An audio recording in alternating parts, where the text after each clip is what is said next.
Welcome back, everybody. The party goes on. We are going to talk about Jurassic Park III for the next little bit. These are the folks who worked on it, at least many of them. And we're going to go around the horn very quickly and introduce ourselves. We'll start with you, Tom. I'm Tom Killeen, and I was brought in to paint the Raptors and so forth. Chris Grosnickel, mold maker. Mark Finiello, film department supervisor.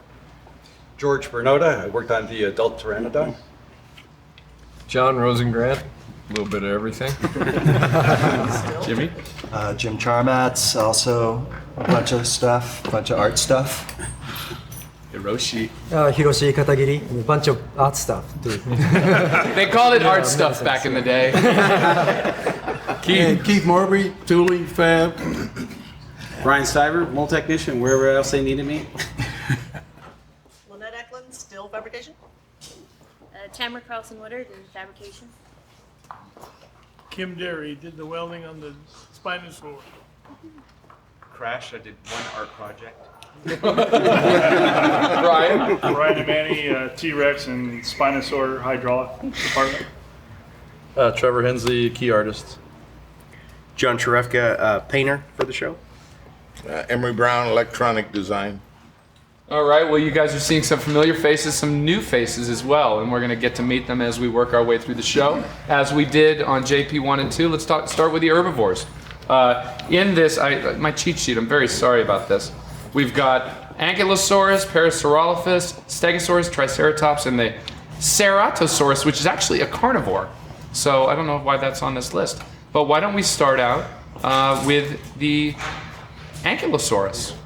Who wants to talk about that Ankylosaurus? I think it should be Crash. Crash, let's talk about that big old dinosaur turtle. Big old Ankylosaurus. Yeah.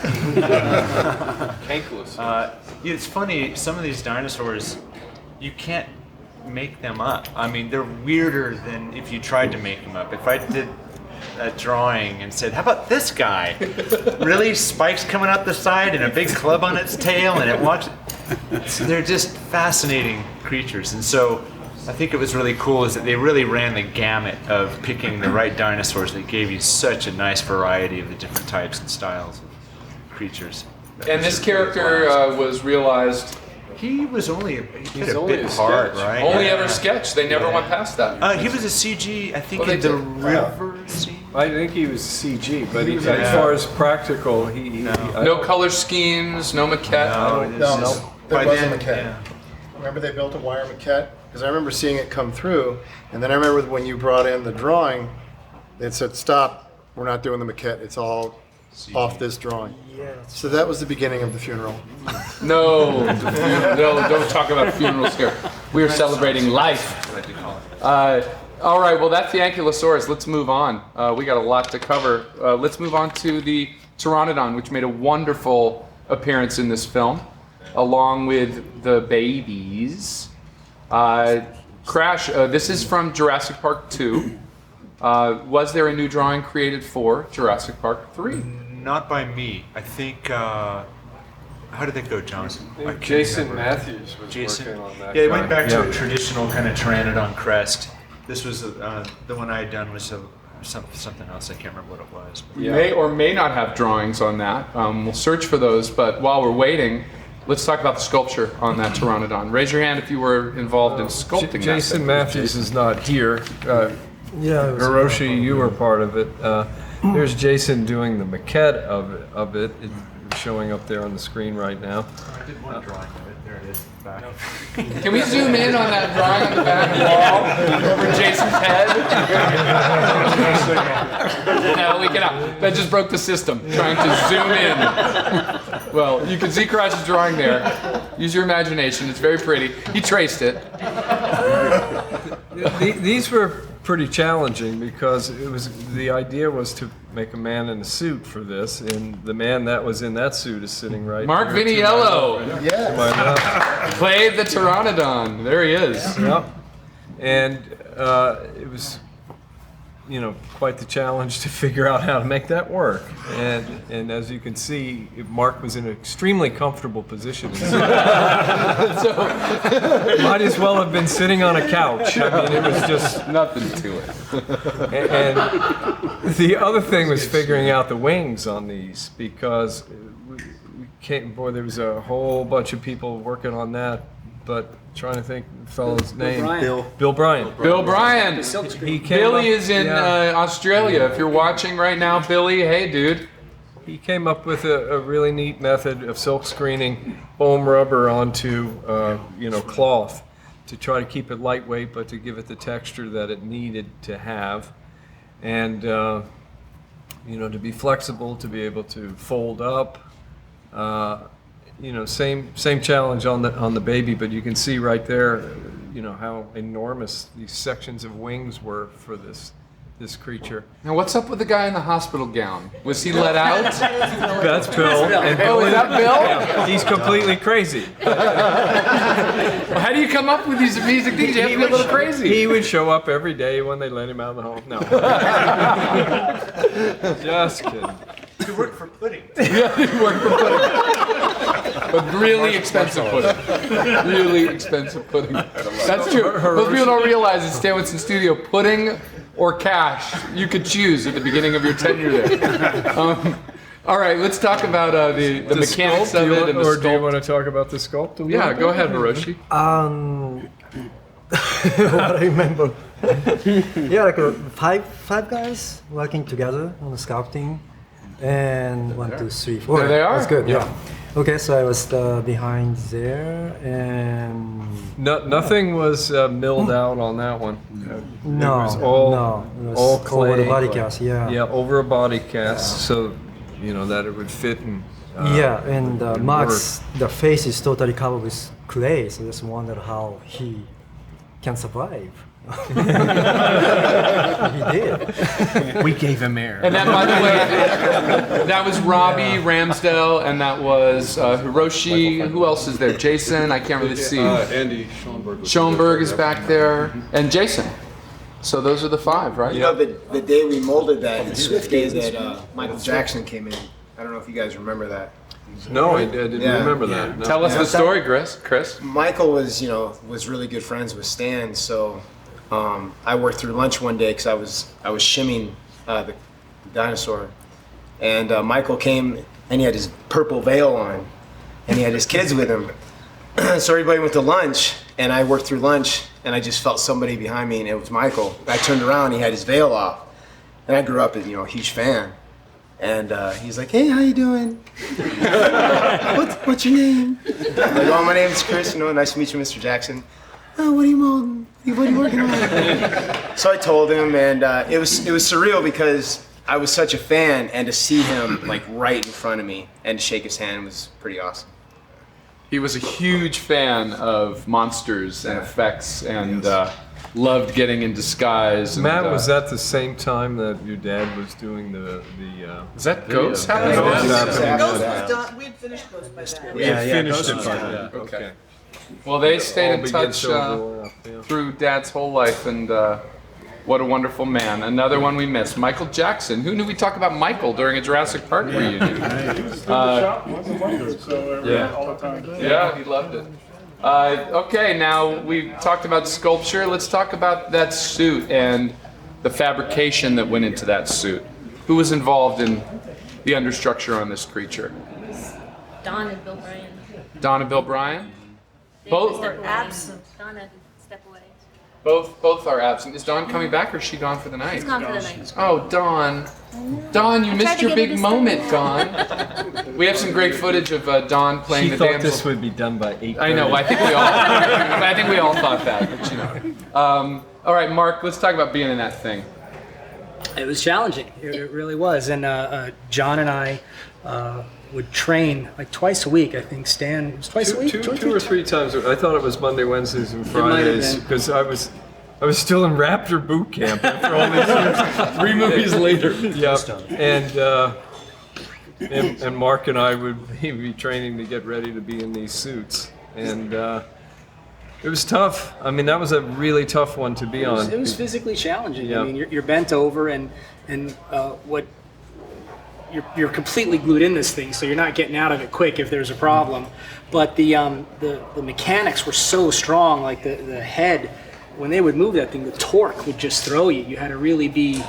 You were fighting this thing. It was amazing how powerful it was, and you had earphones in, and you had a little virtual visor so I could see myself, and I had them reversed so it looked like a mirror. That's an interesting shot. They put me on wires, and I think for like 5 minutes they thought maybe we can have a shot of him flying, and they hung me above above the stage, and that didn't work very well. So then they put me on top of there, and that was a little scary, but I have to say, we've all seen a lot of creature suits, a lot of challenging ones. Relic comes to mind as a particular. That is an insane suit to be in. Was there ever a point where you're like, I can't do this? I'm gonna fall. There was one time I think I passed out. I wasn't exactly sure because you would go from A to B, and then John, I was on the comm with John, and we had a code word, and the word was mirror. And it was like take after take, and it was my lower back was killing me, and I was like 13th or 14th take, and I just said, John, mirror, I gotta get me out of this thing. John's like, all right, we're done, get him out, we're finished. So, but it was, and the mirror is a thing with John. When we would work out, we would do leg day, and in the end of leg day, we would sit against a mirror in a sitting position, and they would time us. And John and I are very competitive, and he always beat me by 1 minute. Like if I did 5 minutes, John would do 6. I did 7 minutes, John would do 8. The last day, I'm like, I'm gonna beat this guy. I did like 13 minutes, fell down. I'm like, my legs are cramped. John did 14. Didn't even blink, just got up and walked away, and I'm on the ground crying. So drop the microphone. Yeah, so that was mirror. That was the code mirror. So. Mirror was a code word? That when you're done, when you're gonna fall you down said and cry. mirror, I gotta get the hell I out said of mirror. here. John's like, get him out. Yeah. So go 2 more minutes, you'll win. Mirror means I got 1 more minute in me. All right, well, let's segue into the baby Pteranodons. Great sequence, great puppets. Who worked on that? Raise your hand. Baby Pteranodons. Who wants to start the storytelling? Well, why don't we start with the drawings? Crash McCreary is here. These were, I think, again in the second film. I don't think these were for the third film. I can't remember. Were they? They were in the third film. You might have drawn them before. I don't before. Because I think they were more like Yeah. hatchlings as opposed to what they turned into, which are a little bit more aggressive. And Yeah. so this was a little bit more passive, kind of chick-like, and the other ones are much crazier.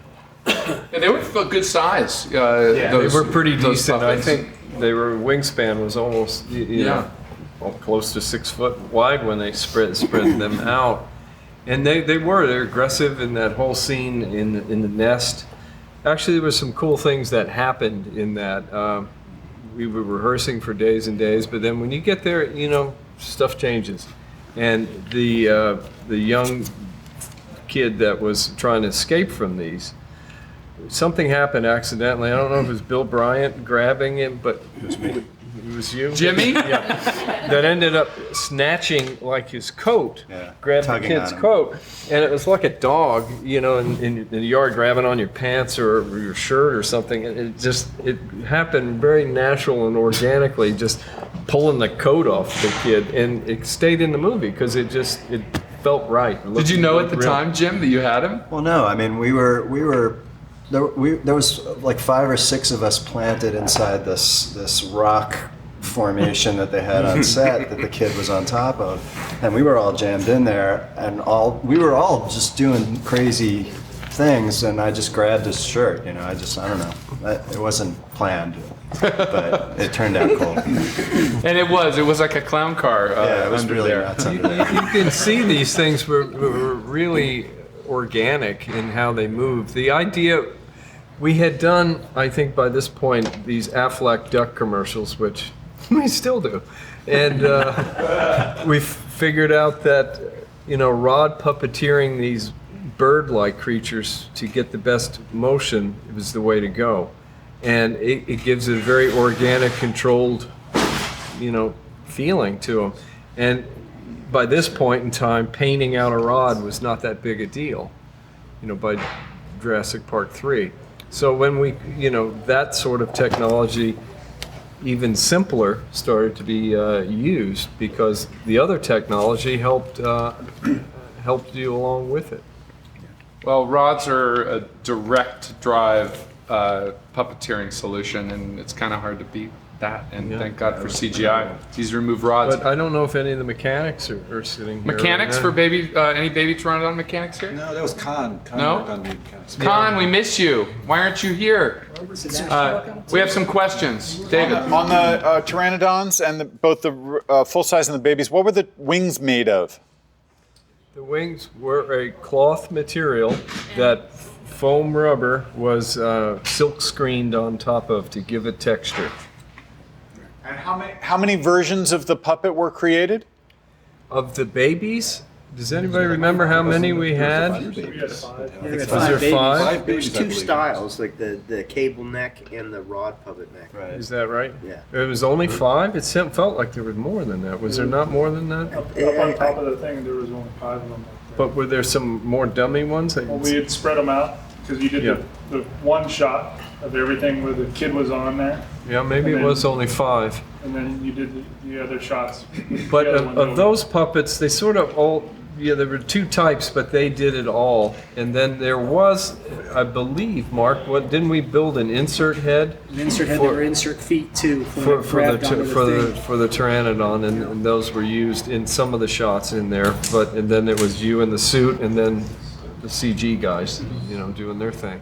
Now, this is what they look like without wings. Yeah. It's a whole different kind of dinosaur. Hey, give me a hug. We were supposed to be talking about. I'm supposed to fly. It didn't quite work out. Ah, wait, my wings, Mom. From a bunch of people asking why the Pteranodons had teeth. Whose design choice was that? That was from Joe Johnston. I'm pretty sure the director. He wanted them to have a bit of a nasty edge to them, so that. So there nasty. were certain species that did have teeth. Yeah, so it wasn't that. That's harkening back to that artistic license at times. That pops in there. And then we have Andy Schoenberg detailing, who you saw a bit earlier. Any final Pteranodon questions? We're going to move on. Roughly, what was the wingspan on the larger puppets and the smaller puppets? Ooh. On the small ones, they were about 6 feet. And if the full-size one were to ever completely extend its wings, it would have been about 27 feet. But folded up, I don't know, Mark, do you remember how big they were? They were big. We had to have somebody help. Big. Yeah. It's a dinosaur. It's not 12 feet. Yeah, 12 feet. All right, well, that wraps it up on Pteranodons. We are, and that's not our herbivore at all. We shouldn't have even been talking about them, but that's okay. We should talk about Triceratops, Stegosaurus, any changes there design-wise that you all recall? No? So we're going to move on. We're going to talk about some more meat eaters. We are going to start with the Raptors. Guys, you guys got to really have fun with the Raptors in this movie. Let's talk about the departure from what we'd seen before, with adding the spines, this really vibrant color scheme. Who wants to tackle that? That was me doing that. Tom? At least on the maquettes. Well, it was you painting on the maquettes, but it was Chris Swift. Yeah, I was going to say, he was coming gave me up. the designs. I know I worked with Chris, and we ended up redesigning the face on the thing quite a bit. We ended up re-sculpting the eye area, and if you notice on that male raptor, that the eye, on both the male and the female, it's got a little smaller, a little more beady, a little more intense. And then the idea was to, those vestigial feathers, those quills idea was put into it. I believe Chris Swift came up with that paint job for for actually both the male and the female. Then you did the maquette of the female. I did both of them, actually. What were you working from? A color? He had a color sketch, and he said, "Here, make it your own." And I kind of kept it in the department and just made it as believable as I could for a tropical animal. What sort of reference were you looking at? He's pretty much was going off for Chris's sketch. It was just going by that sketch, but also what I had seen in certain reptiles. Like, you put a little pink in the cracks and stuff to kind of salmon it out a little, and then, it got altered a little bit. That was my approach to it. And your dad was very kind to kind of pull a reverse compliment. He made it seem like he was going to yell at somebody. He goes, "Who did this?" And I said, "I did." And he goes, "This is awesome." He was very nice. You were very brave to say I did with that voice. He was great, though. So Swifty, gosh, we wish you were here. You were so huge on the Raptors. Let's talk about. Go ahead. Mechanical side. Any new innovations in the mechanics of these Raptors? I think he's just got streamlined. Anybody else here mechanical? Brian, do you remember whatsoever? We just kind of streamlined the hydraulics a little bit more than what it was on Jurassic 2.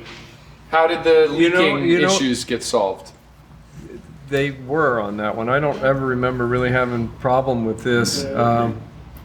We just kind of simplified a lot of the little stuff, and by doing it the third time around, Rich Hogan had a lot of influence on everything to simplify some of the stuff that we had to deal with. I remember a big thing that we ended up doing was making the a cart to help get it around in easier fashion, and there was something that we used to screw into it to help lift it so we could move it around quicker. Because each film, what you found out is you had to be more mobile, you had to be a little, faster paced, getting set up. There was less time for now. Part of the streamlining that we did. Yeah. Now the suit came back again on this one here. I guess is that you in the suit, John? The legs. Yeah. There was walking legs, which actually worked the best of all the films. Yeah. On this version, it was. They work good, and this suit was made for a scene where it was inside of a cage, and then it starts to climb up on the cage. So the suit was climbed up on a cage. It was a simple solution, but it actually worked. So you had to stay in Raptor suit shape for 10 years?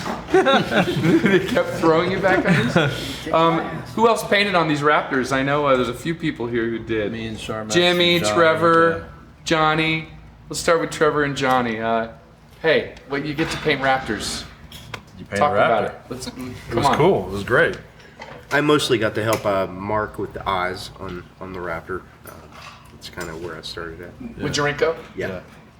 And as a fan of the franchise. Which we have to give, a shout out on that eye. That was quite the technology that was being developed through the years too. On every little detail. I mean, things as simple as the teeth and the claws were big deals. It hadn't really been done to the level of detail. I mean, every serration is on those teeth like they really would have been, like a shark or anything else on the Raptors and Rexes. All this finely sculpted detail, the way they were colored, the way they were intrinsically colored, the nails, the challenges of things like those nails so they wouldn't break. By the third film, we really had some of the stuff down, where they were made out of materials that were skinned with acrylics and then filled with urethane so they wouldn't break. And it sounds minor, but when you're there on set and it's $300,000 a day making a movie and you're waiting on a tooth to be fixed, it's not a comfortable place to be. So you figure out how to solve all these problems. Did you guys feel the pressure when you were painting these up and all the? I was kind of new with the company at the time. I was kind of stoked to be in the experience. I just kind of followed the guideline that everybody pre-laid out. I think anytime we were painting Raptors, it was always a big team, and it always felt there was a camaraderie. Everybody kind of always had their music going, and there was always kind of a positive, cool thing. And look what I'm doing, and look what he's doing, and oh, check that. You should do that over here. And it really is a big team effort, and there was so much work. It's a ton of work. It was a process too. I mean, we had a master paint job on a head sculpt. And then we also had the miniatures, so they were always there for us to reference while we were painting. And while we were doing the Raptors as well as the Spino later, we weren't always able to see what each other was doing, so we had to constantly reference each other and make sure that we were doing the same thing. We didn't want it to look too different. No. Did you ever get to a point where it's like, oh, you went too far and I'm in a totally different color scheme, I should have checked? And you'd forget, you'd have your music on and he's on one side and you're on the other, and you forget to go look at each other's work, and lunch comes around, you're like, and so you kind of got to go around and then he does your side and you do his side. You know what I mean? So you kind of mix them together. Kudos to the mechanical team on these, because these were the best puppeteered Raptors that we'd ever done. They were really streamlined, really, really clever how everything worked. I mean, there's that scene where they actually pick up an egg in their mouth, and you know, Ginger, yeah. ginger but delicate control and finessed control over these things. There's some of, you know, what Tamara, Lynette, the whole team doing the fabrication work. You can kind of see some of the half muscle structure put onto these. Tamara, talk about it. Let's talk about the fabrication, and Lynette as well. You want to start? Well, by this point, I wasn't working full time for Stan because I'd started a family. So Tamara and I have worked together on so many other films that it made it really easy for us to communicate. So I could just go in and basically more consult and advise and show them what I had done, and I gave her some notes that I had kept from the first one. But it was easy because we'd worked together so much that she knew my language, so she could just run with it then. We had our own little shorthand. Yeah, Kevin McTurk and Amy Wetzel were also on the fabrication team. Amy also on location. We miss you, Amy. Kevin's in France. There's Chris Look looking at really Swiftly. happy with our work. Go back one. Yay. There you go.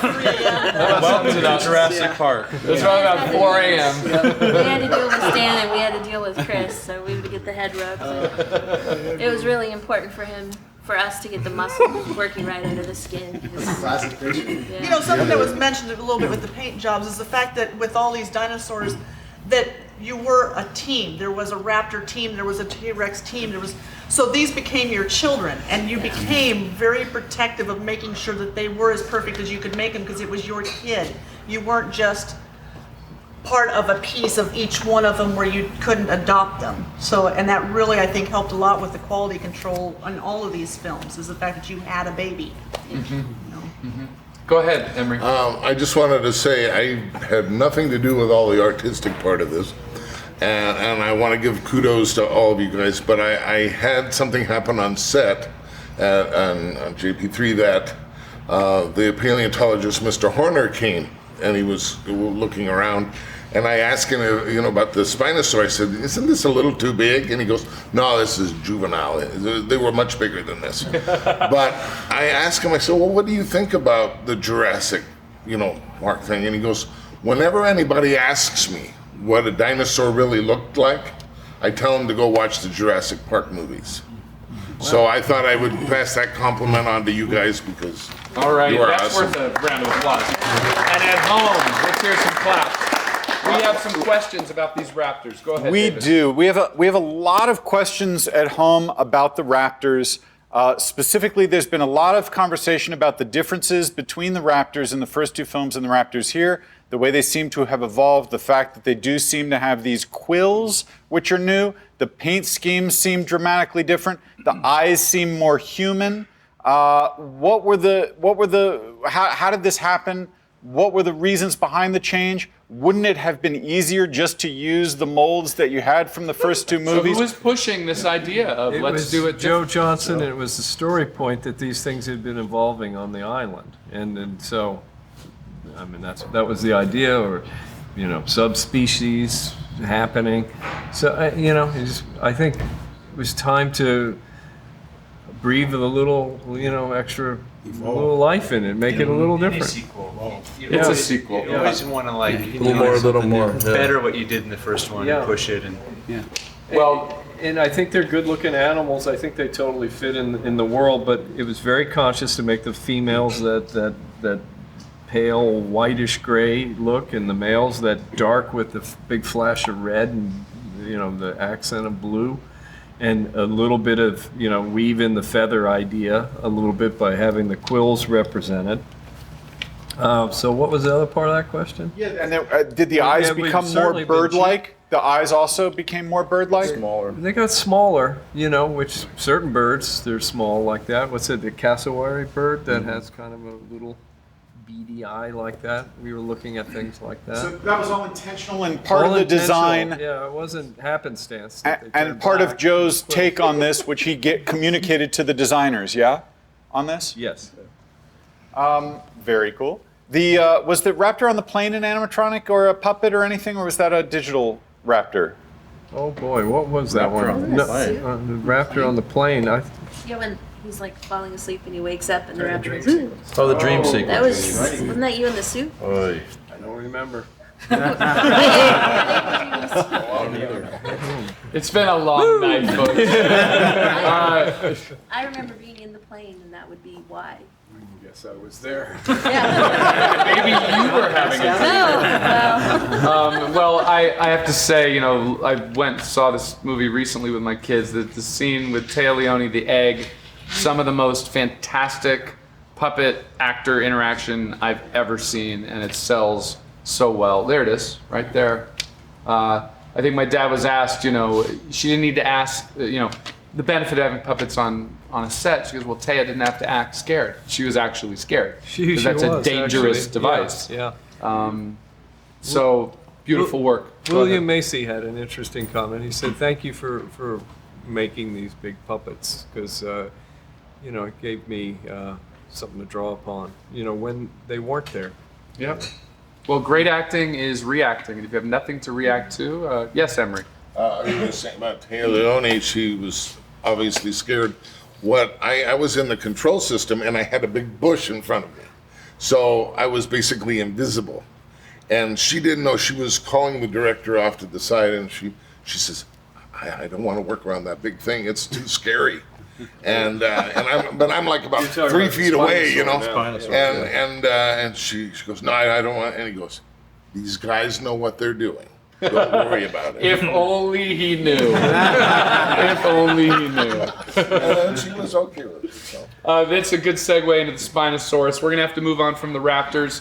Let's talk about the biggest animatronic ever built for a movie, maybe? Would you say? I don't know. Anyone want I to don't know how big Godzilla was. It was back in the day.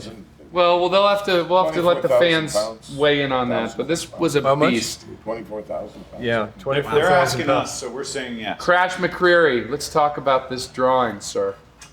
Yeah. This was actually, I think, a combination of two dinosaurs, really, which was a Spinosaur and a Baryonyx, I think. They're kind of similar, but the head shape was really taken from a Baryonyx and then the Spinosaur sail. And again, it just kind of goes back to that was a real thing. That thing actually walked around this planet at some point. And, again, just putting in all the characteristics of, taking the textures off of like a T-Rex, but it kind of changing it up a little bit because we didn't want just a different shaped T-Rex. So we added, nice haircut. Some different texture to it, and I believe that was the last design I did for the Jurassic Park movies. That's it. How does it make you feel looking at this picture, the last picture you drew for Jurassic Park? Onions from there. Onions. No, it was amazing to be. What can you say? I mean, Well, there's a big debate going on among fans. Most people are T-Rex fans. is it the tracing paper thing? There's a few. It's the tracing paper. About the tracing paper. No, but just about, we always talk Spino versus T-Rex. Everyone picks the T-Rex, but there's some Spino fans out there who love this character. I personally love this character. Let's talk about building this character. Again, you guys moved into milling this out of foam, and I think we have some shots of that process. Yep. But maybe I'm rushing ahead. We should talk about that Well, it was maquette. an it was two maquettes, and the small 16th scale became very important because this thing was a lot bigger than a Rex, and it was going to take a lot of volume, a lot of work to get this thing made. So there was no, let's make it a little bigger thing later. It needed to get sussed out, and I remember us, Steven and Joe and all the producing team, everyone came over to the shop to see the Spinosaur next to the 16th scale T-Rex, to see them, compare them next to each other. And that was a big day to kind of get that ball rolling as far as then to go into this 5th scale. The 5th scale, it sounds, 1/5, it's tiny. I think it's 8 or 9 feet long. I mean, it was an enormous miniature. And once that was completed, then that was scanned and it was milled out. And who sculpted the maquette? Joey Orozco was Joey. the main guy on it, but I know Trevor, didn't you sculpt Me on and it? Scotty and yeah. I think everyone did some time on that yeah, one. I think everybody had a little turn. Yeah. Did Joey do the 16th himself? I think he did. Pretty much did the 16th himself, and I think Rob sculpted on it. Rob Ramsdale sculpted yeah, on it. it's hard to remember because sometimes you needed help getting something done, and a couple other guys would jump on. And was Joey there with the calipers like Mike Tursick, making sure that the it didn't matter the next time because it was milled. Once it was milled out, you got exactly what you had done. So then it becomes about embellishing the detail into it, making it ready for molding. There's Joey. We hope you're still watching, Joey. You're on Pacific time, so you have no excuse. So is Joe Reeder still here? Is he gone? No. Joe bailed. He's had it. Joe was Keith. You're here. Yeah. I mean, that was a major amount of animal to be molding. Let's talk about Want to talk about it a little bit? Well, that took quite a bit of work. That was a big head. That head was huge, which took us quite a bit of time to shim that up. And it took a lot of involvement, put a big team together as far as doing the mold. We had to tackle that in as a team. As far as weighing out all the supplies, we had to have pre-cut stuff, just go at it. That's the most syntactic I've ever seen. Yeah, we had a lot of syntactic. 707 dripping on us. Every morning, just start cutting stacks of glass. Well, how was it weighing cut out up? resin. How many pieces? Like, what was the? Once again, it was driven by what you could get in the oven. Because it was driven by foam. that. The difference with this one, though, is we knew it was going in the water. Yeah. Right. Not being rained on. Yes, it would be rained on, but this one was going in the water. And there was scenes planned for it to stick its head underwater and to start going for things. And what was pretty brilliant about it was the power behind this thing. It was nearly, with the accumulators thrown in giant shout out, Tim, if you're still watching. Tim Nordella. Lloyd, you guys were the maestros here. I mean, Tim had that thing pulling about 1,000 horsepower. It was unbelievable what it could do. And when it stuck its head in the water out at this place at Universal Studios called Falls Lake, it moved that water. It's a fantastic shot in the movie. I don't know. It's real because it is real. It's a wonderful shot. You're running the T-Rexes around 16 to 1700 psi. Yeah. And Spiny was at 2300 psi. Yeah. I mean, you can see there from this photograph it was enormous, an enormous creature. How did knowing it was going to be in the water change the lab choices in terms of material, anything like that? Yeah, it did. The head was latex with fiberglass, I believe. Yeah, because most of his face, as you can see, didn't really move until you got around the eyes. So a lot of that we planned it was a tougher, water-resistant material, so we wouldn't go through the situation we did on the first T-Rex deal.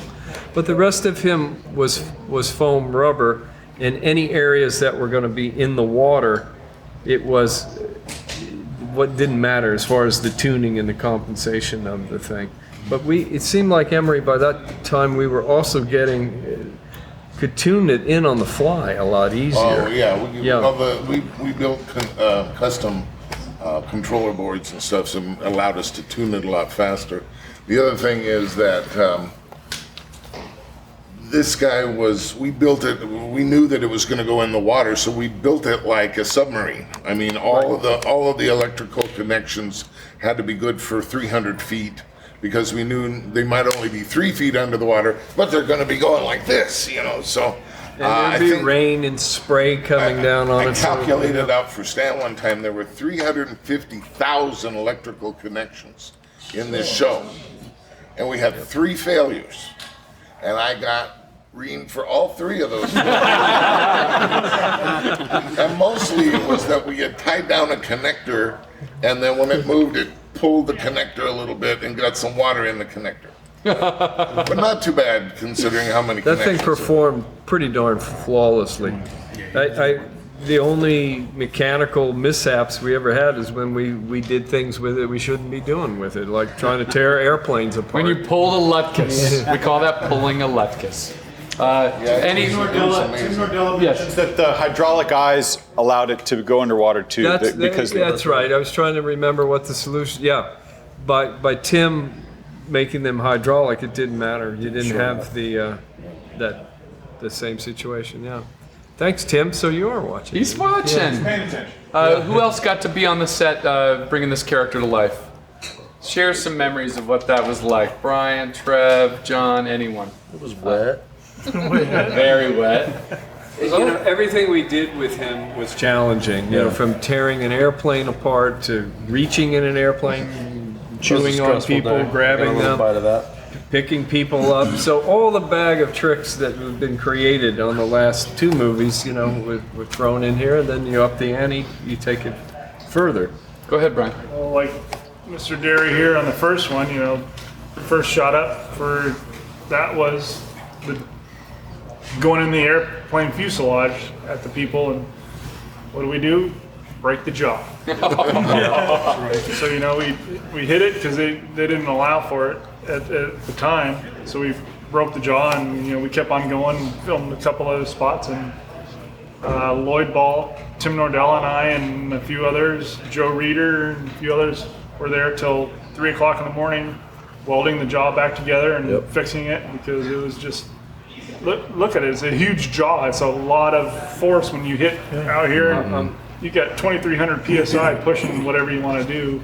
And another thing about it, the T-Rex only had 5 joints from the head back. This had 14 joints, which quadruples any of your Wagga Wagga problems that you have with this thing. So it was really hard to figure all that out. That's interesting too, talking to mechanics. That's Trevor right there. strapped into the arms, which were telemetry controlled, and Simon. Lloyd used to wear the T-Rex arms, and when both of those characters worked together, I think Lloyd was on the arms on the Rex. A hell of a lot of technology built into those things, that considering the pace that you're working at and what you're doing, they were pretty amazing machines. I mean, look at how darn big that thing is, and look at all the 24,000 pounds of moving metal inside 12 of tons rubber. moving around.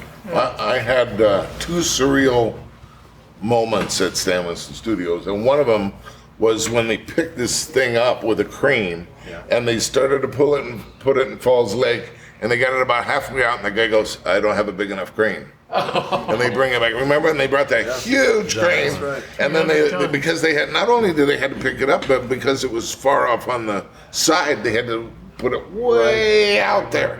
So they had this huge crane, and to see a 24,000 pound dinosaur basically flying over your head, it was just too weird, you know. Please don't drop it. What was the second one? What was the second one? At the end of the shot when the director said, "Okay, we got the T-Rex and we got the Spinosaur, go at it." And so it was the T-Rex team versus the Spinosaur team, and bam, the T-Rex. Let's talk about it. You guys can all weigh on this. This is something fans have been asking forever. Anyone want to weigh in on that battle? Go ahead. Oh, okay. Before we go there. You're talking about how heavy the T-Rex and the Spinosaur was and everything. You're talking when we had to lift those guys and put them on a track. You're talking, 24,000 pounds, 24,000 tons. You had to hit it in a mark within 3/4 of an inch to put everything on their tracks and get everything going to it. So, kudos out to Champion Crane for them guys doing it, and Michael Lantieri's Michael Lantieri's crew and all that. His crew it was again. a huge thing just to move those guys around on set. We had to pull them around on set a couple times and switch them around and do all that. Didn't we have to cut the door bigger in the back to get the Spinosaur out the door? Yeah, they had First movie we had to raise the roof, and that one we had to knock the door down. A hole bigger to get it out the back door. 3 feet. Built the boat in the basement. Yeah, it traveled again at night like the other ones, would. We actually finished that one on stage. I don't remember what the logistics of why, but we had to do the finishing work. We had a couple of weeks to keep working on it there. I think we have a shot of you guys up on ladders. Stage 16 Universal. The track that had to get laid for this guy, I think they demoed out part of the floor and concreted it in. This is 12 tons, and it's moving. I mean, 1,000 horsepower. It was quite the machine. And all those separate parts there was a picture up there before of us painting them. They were mounted onto the creature, but then you had to patch them on stage and then blend all the paint on it. And there was still plenty of art that had to be done outside of the shop. Oh yeah. Yeah, I we think were doing phone work on set. Yeah, I think it had to be shipped. Yeah. Because they needed to build a set around him, and they couldn't put it in later. That's what it was. Yeah. Put the whole fin on him. And by this time, I don't remember how long we worked on this movie, but the year we had for the first Jurassic Park, got cut down to like 6-7 months or something on the second one, and then by the third one it was a lot less. 14 days, start to finish. No, that's now. No. Gary Yee, we haven't heard a word out of you. Talk to me about Jurassic Park III, memories of working on this film. Well, it was an honor to work on the Spinosaur and mold it. It's probably the biggest thing I've molded to date, so it still stands. I unfortunately can say probably won't see it again, maybe? I'm not going to ever agree with that. The day of giant dinosaurs is coming back, believe it. You heard it here. You heard it here. No laughing at that. That's a true statement. Go ahead, Brian. They were talking about Tia Leone with the Raptors earlier and how she hated these things because she thought they were so real. When we were doing, before the fight scene and all that with the T-Rex and the Spiny, Stan walked her out there and we actually set both the T-Rex and the Spinosaur together, just enough where two people could stand there, and Stan walked her out and kind of was holding there talking to her, and we scooted both of them in, and then we started swinging them both together. Remember that, Don? And she was screaming at Stan, "You asshole! Get out of here!" Family friendly, remember? That's great. Well, he took Jinky to Magic Mountain to get him over his fear of heights, and he put Tia Leone between two dinosaurs. Swinging them both back and forth. You have some idea of what it was like to grow up with that guy for a father. It could be rough. So what's all the questions about the fight? A lot of questions about the fight. First of all, where's the footage? Does it exist where the Spinosaur rips the T-Rex's head off? Does that footage exist somewhere? Yeah. Where can you see it? It does. What sort of safety, how was safety handled on set when you were ready to let these two giant robots fight, essentially? Pre-robot war giant robot fight? Get out of the way. You know what? I had my hand. I remember the that head ripped off. I remember. Oh yeah, you were there right at that moment. Hit the valve. Yeah. He just knocked it off. Slamming into each other. And the T-Rex was much previous design than Spiny, so that's what we used to call him. Spiny was so much more advanced than the T-Rex was. The T-Rex was built with pillow blocks and this and that. And by the time we got the Spinosaur, when they went to battle, when Spinosaur and T-Rex actually collided heads, the T-Rex head just came off. Maybe Tim hydraulic Nordella fluid. wants to send us a quick shout out about, one of his thoughts about that whole thing. Tim says, what's safety? Yeah. Exactly. No, honestly, the safety was stand back and let's just go at it. And, and they beat the hell out of each I other remember until Actually, a lot of T-Rex us got in a couple good shots. he got a couple of good shots. Nobody was. actually hit it. It was done. None of us were real happy about it, to be honest with you. We were a little. You protect these things and you spend all this time.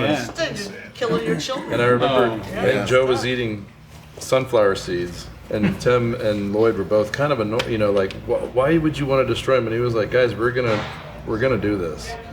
He was like, we're gonna do this. So let's go do it. Yeah. Well, you guys got a front row seat to the ultimate robot fight, and pretty cool. We hope some of that footage surfaces in the behind the scenes. Yeah, I don't know. You know, it was shot. In terms of just the approach for the two dinosaurs, the T-Rex, which was of course traditionally sculpted, and the Spino, which was more milled and then refined, which do you feel produced a better dinosaur cinematically? I think they're, you know, it's still the same artist touch, even using the technology of the milling out, because he went back over every square inch of this thing with tools and tweaked it, and it was sculpted, you know, and even if it's sculpted in ZBrush today by an artist, it's still an artist creating it. It's just a different toolbox, different tool set, and it's an artist's imagination, an artist's hand creating it. And I see no difference, really. I really don't. Let's take a vote. Who prefers Spinosaurus? Raise your hand. Who prefers T-Rex? Raise your hand. Who likes them both? Who likes them both? Okay, that works too. All right, they both win. A couple of cleanup questions for this topic on JP3. Question about the logo. At first there was a Baryonyx logo, and then it sort of evolved into the Spinosaur. Did that have to do with the evolution of the Spinosaur as it was designed? The earliest teaser posters apparently were Baryonyx based. I don't know anything about that. Anyone have a clue on that? No. I think so, yeah. A question about how many puppeteers it took to run that Spinosaur. 11? Was that what it was at the end of the day, Trevor? 11. And we all wore the same clothes because we were afraid to change our clothes. we're like a bomber crew, but nobody wanted to change anything or something bad was going to happen. For how long? For the whole time. No, it must have been a little funky in that trailer. The very first day that we did this, we were moving anything on the Spinosaur on set, and so he says, "Okay, I want you to rear up and just roar." And of course, you know, it's just there's nothing there, just right. So we're all ready, and this is the first time this incredible mechanism, and we go and I go, and then we go, oh my God, something's tearing loose, it's tearing apart. I'm about ready to hit the E-stop, and everybody seems okay, and the sound guy goes, hey, I thought I'd test the sound effects. Why don't you let us know next time so we don't have a heart attack? For those that don't know, E-stop is emergency stop, and that was part of... I was in charge of. Holy God! Yeah. There was an unused T-Rex rod puppet. Were there plans for other similar rod puppets in the movie, or was that the only? That's interesting. Yeah. We did that test with the feet. Yeah. Yeah, it was a whole walking test through a miniature jungle that we did. What was the idea behind it? To do miniatures. Just just trying It was viable, and yeah. it's great. It was an interesting experiment. Looked good. I think we actually have some footage of that. Go ahead. Did the baby T-Rex make a reappearance in JP3, or was it done after JP2? That was it? It was all grown up by JP3. Yeah. Was it the one that gets killed by the Spinosaurus? Was that the baby T-Rex? Yes. That was the baby T-Rex. As a matter of fact. We're just making stuff up. Killer questions here. Astrid Vega from the Jurassic collection. It's her birthday. She wants a quick shout out. Happy birthday, Astrid. There you go. Let's all say it. Happy birthday, Astrid. Any final questions? All right, guys, final thoughts on JP3. We're going to barrel into Jurassic World after the next break. Brian, go ahead. Just one moment that I had mentioned earlier, how one dinosaur becomes part of you. I was selected for the Spinosaurus team as well, and one moment it became mine, and I'm up on the scaffolding Monday morning thinking Steven Spielberg walks in with his entourage, and I'm working away, and I look down, and he's like, "How's it going?" And I'm like, in my head, I'm like, "Holy shit, that's Steven Spielberg! It's going good, sir," and it was good, and then was pretty involved with it. I think I asked John too. I said, "John, can I go to set with this thing too? I want to see it all the way through the process." But they already selected the people who needed to go. But It was a good experience. Definitely one that. For me, Go ahead, maybe Mark. really quick. This was my first Jurassic Park, and everyone else, this was like their third tour of duty. So it was great that, like they said, they'd already kind of problem solved it up to then, so everyone just knew what they had to do. But still, there was some innovations, like making the snout a little more dense so it didn't break, and it was just a great experience for me. And to work, with John and get to be a dinosaur was, that's a bucket list thing right there. It was a really great moment, a really great experience with a lot of great memories and great people. I think it's hard to do better than that, but if you think you can, go ahead. Emery, you think you got him beat on the final? Go ahead, Emery. Necessarily, but we got to always remember these things were real, and somewhere in our little lizard brain there, we know that. And during this process, I was up on this ladder about 6-8 feet in the air in front of the Spinosaur, and JD was saying, okay, you need to adjust the eyeball this way, you need to adjust the eyeball that way. And for some reason, all of a sudden, I realized I'm right in front of this huge mouth. And I went, like that, and I almost fell off the ladder. So you gotta, when your lizard brain goes, oh my God, you're about to be eaten, all civilization goes away. So. And on that concept of the lizard brain, which you all should be digesting, we are going to finish with Tom Killeen. Go ahead. I wish your dad was here tonight. That would have been just awesome. Yeah. I'm sorry he's not here. I know, the thing is, I know he is here. He's bouncing around and saying, Matt, hurry it up. It's 12. All right, we're going to go to our final break of the night, and when we come back, we're going to be talking all about Jurassic World. Get ready. We are barreling towards the finish line. And once again, many of the crew from Jurassic Park III. Put your hands together. And we'll see you back very shortly.